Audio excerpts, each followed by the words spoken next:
हमारे साथ विसूत्री के अध्यक्ष दीपक कुमार चौबे जी हैं। स्वागत है सर हमारा टीम। धन्यवाद और आपको भी हृदय की गहराई से हार्दिक अभिनंदन और स्वागत। जिस तरह से लंबे समय के बाद लगभग 11 साल के बाद विसूत्री का अध्यक्ष पद का गठन हुआ है, विसूत्री कमेटी का गठन हुआ है, क्या कहना चाहिएगा सरकार? सबसे पहले आपके चैनल के माध्यम से पूरे अपने अपने बिहार के लोकप्रिय मुख्यमंत्री जो गरीबों के प्रति हमेशा सजग, सतर्क और विकास के लिए संघर्षशील रहते हैं, आदरणीय नीतीश कुमार जी को इस निर्णय के लिए हार्दिक अभिनंदन और स्वागत करता हूं। जैसा कि आप जानते हैं, चाहे आपको मालूम भी होगा कि विगत 12 सालों से इस क्रियान्वयन समिति का गठन नहीं हुआ था, लेकिन माननीय मुख्यमंत्री जी का जहन में ये बात था कि कार्यकर्ताओं को कहीं ना कहीं अपेक्षित किया जाता है। उसके लिए आज इस कमेटी का गठन करके हम लोग को थोड़ा मान सम्मान और साथ ही साथ उनके द्वारा जो गरीबों के लिए योजनाएं चलाई जा रही हैं, उस पर हम लोग अपना ध्यान रखेंगे ताकि उन लोग तक पहुंच सके। देखिए, विसूत्री का एक महत्वपूर्ण काम है ग्रामीण क्षेत्रों में रोजगार का अवसर प्रदान करना। आपको जब विसूत्री का अध्यक्ष बनाया गया है, कुछ ऐसे योजना लेके आए हैं जो नौहट्टा जैसे सुदूरवर्ती इलाके में कुछ रोजगार का अवसर? देखिए, सरकार तो हमेशा सजग और सतर्क है, युवाओं के लिए हमेशा हर तरह की बहाली उनके द्वारा निकाली जा रही है। और आपको पता ही होगा कि बिहार में अभी जो रोजगार का जो गति है काफ़ी तेज़ हुआ है। और मेरा मानना है कि यहाँ जो है, यहाँ के भी युवाओं को जो छोटे छोटे रोजगार की ज़रूरत है, तो मैं चाहूँगा सरकार से मेरा पहला पहला प्राथमिकता होगा कि जो यहाँ पर बंद फैक्ट्री थी उसको चालू कराने का हमारे तरफ से मांग किया जाएगा, ताकि जो यहाँ पर उस तरह के मतलब आप कह सकते हैं जो मजदूर वर्ग के लोग हैं उनको भी रोज़गार मिल सके, मुहैया कराया जा सके। सरकार से मैं यह मांग करूँगा।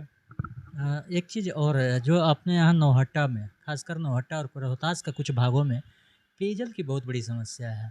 उसको लेकर कुछ योजना बनी है? देखिए, पेयजल की व्यवस्था के लिए तो आपको पता होगा कि हर घर नल जल का व्यवस्था किया गया है, जिसके सरकार का ही आप कह सकते हैं सरकार की सोच है कि हर जगह शुद्ध नल का जल पहुंच जाए, और उसका कार्य भी किया गया है। लेकिन हमारा क्षेत्र जो है अभी तक सरकार द्वारा नहीं, यहाँ के कुछ आप कह सकते हैं कि विभागीय पदाधिकारी के द्वारा, संवेदक के द्वारा अभी तक उस तरह का मुहैया नहीं कराया गया है, जिस पर मेरा मेरा पहला प्राथमिकता रहेगा कि मैं प्रखंड के कोने कोने में जाकर, जहाँ पर सरकार की व्यवस्था है लेकिन वहाँ पर पीने के लिए पानी की व्यवस्था नहीं कराई गई है, उस पर लिखित रूप से सरकार को अवगत कराऊंगा और जो दोषी होगा उस पर निश्चित रूप से कार्रवाई की जाएगी।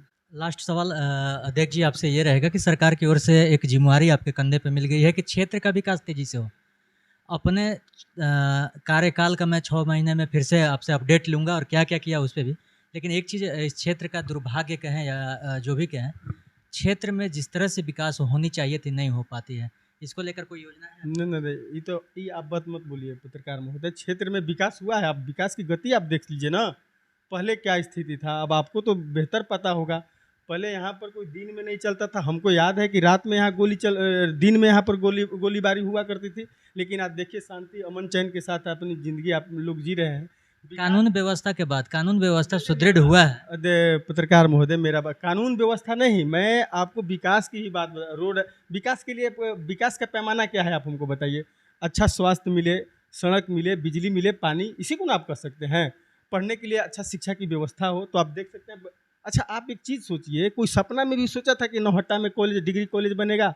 हम लोग को जो बेटी बहन जाती थी आपको 60-70 किलोमीटर मैं मानता हूँ कि शिक्षा, स्वास्थ्य, सड़क पे काम बेहतर हुआ है, लेकिन रोजगार भी एक बहुत बड़ा मुद्दा है। नहीं, ठीक है, रोजगार का जो है अब आपको तो पता होगा कि रोजगार के लिए सरकार अपना व्यवस्था बनाई है। जो पढ़ा लिखा लोग हैं उनको तो भाई रोजगार दे रही है, लेकिन जो मजदूर वर्ग के लोग हैं जो अभी भी पलायन कर रहे हैं हमारे क्षेत्र में, मेरा पहला प्राथमिकता होगा, जितना मेरा औकात है पत्रकार महोदय, जितना मैं लिख सकता हूँ, जितना अपनी बात को सरकार तक पहुँचा सकता हूँ, मैं निश्चित रूप से प्रयास करूँगा कि जो बंद पड़ा यहाँ पर फैक्ट्री है, जो पहले हुआ करती थी, जो अब नहीं है, मैं सरकार का ध्यान आकृष्ट करवाऊँगा। और मैं आपसे वादा करता हूँ कि पत्राचार के माध्यम से कल या परसों जरूर अपने बात को सरकार तक पहुँचाने का प्रयास करूँगा। बार-बार एक वाटर शिफ्टिंग का मामला उठाया जाता है, जिसमें हमारे वरीय पत्रकार राकेश पांडे जी इस पे कई बार चर्चा भी कर चुके हैं कि वाटर शिफ्टिंग करके अगर पेयजल की समस्या से निजात पाया जा सकता है। इस पर क्या कहिए? ये आपका बहुत अच्छा क्वेश्चन भी है, और पत्रकार राकेश पांडे के द्वारा जो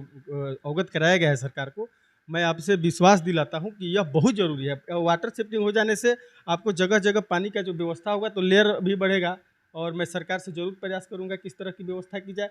लेकिन देखिए, दुर्भाग्य की बात यह है, मैं आपको बता देना चाहता हूँ कि क्षेत्र में मान लीजिए अभी जो कुछ दिक्कत हो रही है तो स्थानीय लोगों को चलते हो रही है। मेरा कहने का मतलब है कि अब जो बात मैं पहुंचा सकता हूं, और जो क्षेत्र के जो सदन में बैठते हैं, कि सरकार हर घर नल जल का व्यवस्था किया है और सरकार के द्वारा कराया भी गया है। लेकिन हम यहीं के निवासी हैं, आप यहाँ जानते भी हैं, लेकिन जो सरकार वहाँ से भेजा है नौहट्टा में उस तरह का काम नहीं किया गया है। चाहे इसमें संवेदक की लापरवाही हो या फिर आप कर सकते हैं पदाधिकारी की लापरवाही हो। मैं कल से आपके चैनल के माध्यम से और आपको भी लेकर चलूँगा, जहाँ जहाँ बंद पड़ा हुआ नल जल है, मैं आपको विश्वास दिलाता हूँ कि मेरा पुरजोर उस पर आवाज़ उठेगा, ताकि इस क्षेत्र में पानी की व्यवस्था को दूर किया जाए। लास्ट में जनता से क्या? लास्ट में आपके चैनल के माध्यम से आप सभी प्रखंडवासियों को हृदय की गहराई से अभिनंदन और स्वागत करते हुए, कि मेरा जो दायरा है, जो इस कुर्सी का दायरा है, उस पर खरा उतरने का प्रयास करूंगा। आपका बात सरकार तक पहुंचाने का भरपूर प्रयास करूंगा। और मेरा खेती और बाड़ी समाज सेवा है। और आपके चैनल के माध्यम से एक चीज़ मैं बता देना चाहता हूं कि इस प्रखंड में कोई भी एक आदमी खड़ा होकर यह नहीं कह सकता है कि दीपक चौबे ने हमारे साथ अन्याय किया है। और मेरा जीवन भी यह लड़ाई रहेगा कि समाज के लिए लड़ता रहूँगा। और जहाँ भी 24 घंटा मेरा मोबाइल नंबर आपके चैनल के माध्यम से मैं भिजवा भी दे रहा हूँ, जिसके पास नहीं होगा 24 घंटा कभी फ़ोन कीजिएगा, यह दीपक कुमार चौबे आपकी सेवा में हाजिर रहेगा। एक बार पुनः आपको बहुत बहुत एक बार दिल की गहराई से प्रदीप जी, आपको तो अभिनंदन और स्वागत करते हैं, क्योंकि आप बहुत ज़्यादा समय रोहतास में दे रहे हैं। मैं आपसे आग्रह करूंगा कि आप मूल निवासी नौहट्टा के हैं, और हमें उस चीज़ से अवगत कराइए जो सरकार के द्वारा लापरवाही की गई, सरकार के द्वारा किया हुआ काम में लापरवाही की गई है। मैं आपको विश्वास दिलाता हूं कि मैं आपके साथ 24 घंटा खड़ा रहूंगा। बहुत धन्यवाद। Thank you. जी धन्यवाद।